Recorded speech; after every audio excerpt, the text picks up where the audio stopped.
Welcome to my channel Kiyan bytes. ఇవాళ Sunday అండి. మా ఆయన పొద్దున్నే చికెన్ అయితే తెచ్చేసాడు. చికెన్ గ్రేవీ అయితే నేను చేసేసా. సో ఎవ్రీ సండే అయితే మా ఇంట్లో నాన్ వెజ్ అనేది ఉండాలి. అది ఫిష్ అయినా కానీ, మటన్ అయినా కానీ, ప్రాన్స్ ఏదైనా కానీ నాన్ వెజ్ అనేది ఉండాలి. సో ఇప్పుడు మా ఆయన తింటున్నాడు. అడుగుదాం ఒకసారి ఎలా ఉందో. అంటే ఎలా ఉంది? బాగుంది. ఎప్పటిలాగే చాలా బాగుంది. టేస్ట్ బాగుంది. టేస్ట్ బాగుందా?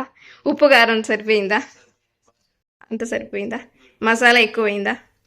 పర్ఫెక్ట్గా ఉంది. చికెన్ కర్రీ అయితే స్టార్ట్ చేద్దామండి. అంతకంటే ముందు ఏమేమి కావాలో ఒకసారి చూసేద్దాం. 750 గ్రామ్స్ చికెన్ అండి.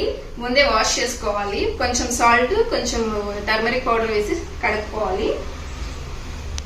గ్రేవీ స్టార్ట్ చేసే ముందే మనం మసాలా అనేది గ్రైండ్ చేసుకోవాలి.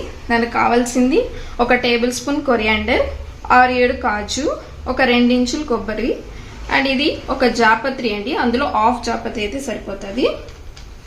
అండ్ ఇది స్టార్. ఆ స్టార్లో 2 రెక్కలు, అండ్ 6-7 లవంగాలు, 2 ఇంచులు దాల్చిన చెక్క, అండ్ 2 ఇలాచి, ఒక స్పూను పాపీ సీడ్స్ అండి, గసగసాలు అని కూడా అంటారు, 2 టేబుల్ స్పూన్ అల్లం వెల్లుల్లి పేస్ట్, కొంచెం salt and red chilli powder. ఇదైతే కస్తూరి మేతి అండి, ఒక టేబుల్ స్పూన్, కొంచెం కొత్తిమీర, ఒక పెద్ద సైజ్ ఆనియన్ అండి, చిన్నగా తరుక్కోవాలి.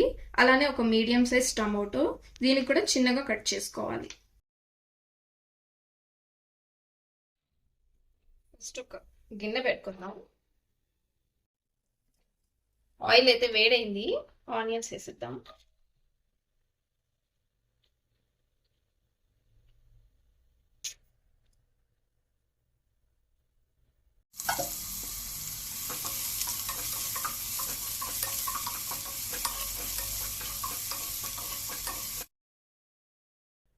ఆనియన్స్ అయితే ఫ్రై అయిపోయిందండి.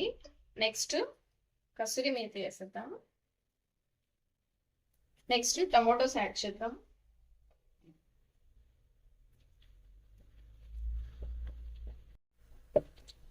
టమాటోస్ కూడా మెత్తగా ఫ్రై అయిపోవాలి.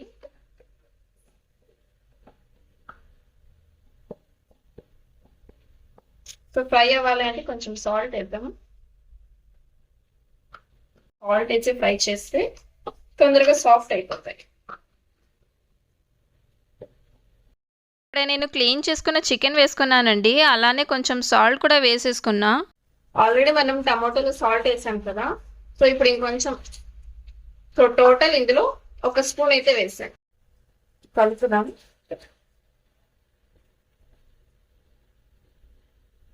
చికెన్ లో ఉండే వాటర్ అంతా వచ్చేయాలి. చికెన్ లో ఉన్న వాటర్ అంతా రాగానే మనం అల్లం వెల్లుల్లి పేస్ట్ వేసేస్తాం.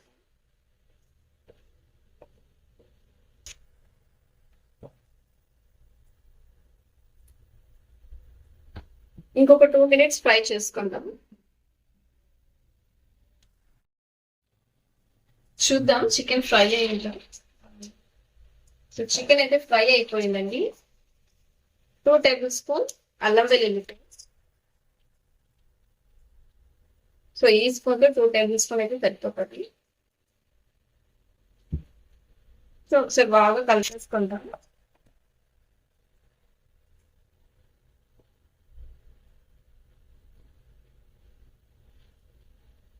ఇలా బాగా కలిపేసుకుని మూత పెట్టుకొని ఇంకో 2 మినిట్స్ ఉడికించుకుందాం. ఆల్రెడీ మనకి ఇది 5 మినిట్స్ అయితే ఉడికింది. అప్పుడు అల్లం వెల్లుల్లి పేస్ట్ వేసాం కదా, ఇంకా 2 నిమిషాలు. అల్లం వెల్లుల్లి పేస్ట్ కూడా ఫ్రై అయిపోయిందండి. పచ్చి స్మెల్ అయితే వెళ్ళిపోయింది. ఇప్పుడు కారం వేసుకుందాం. సో మీ కారానికి తగ్గట్టు కొంచెం.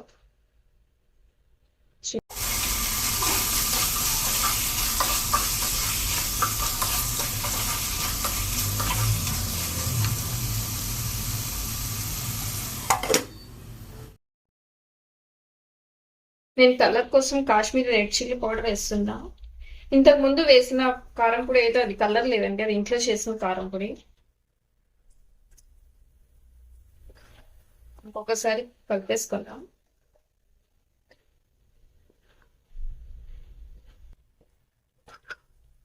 మీరు తినే కారాన్ని బట్టి మీరు కారం అడ్జస్ట్ చేసుకోండి. మా ఇంట్లో అయితే నేను మీడియం స్పైసీ తింటాను. ఇప్పుడైతే మన గ్రేవీ కలర్ వచ్చింది.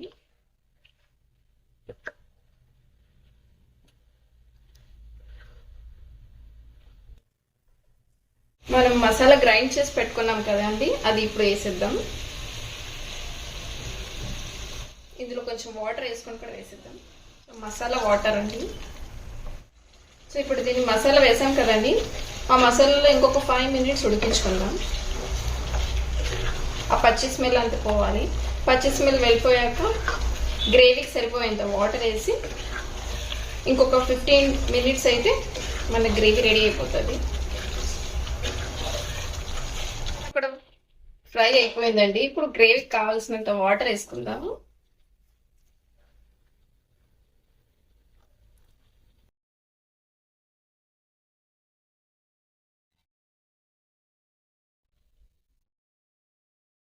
చెక్ చేద్దామండి.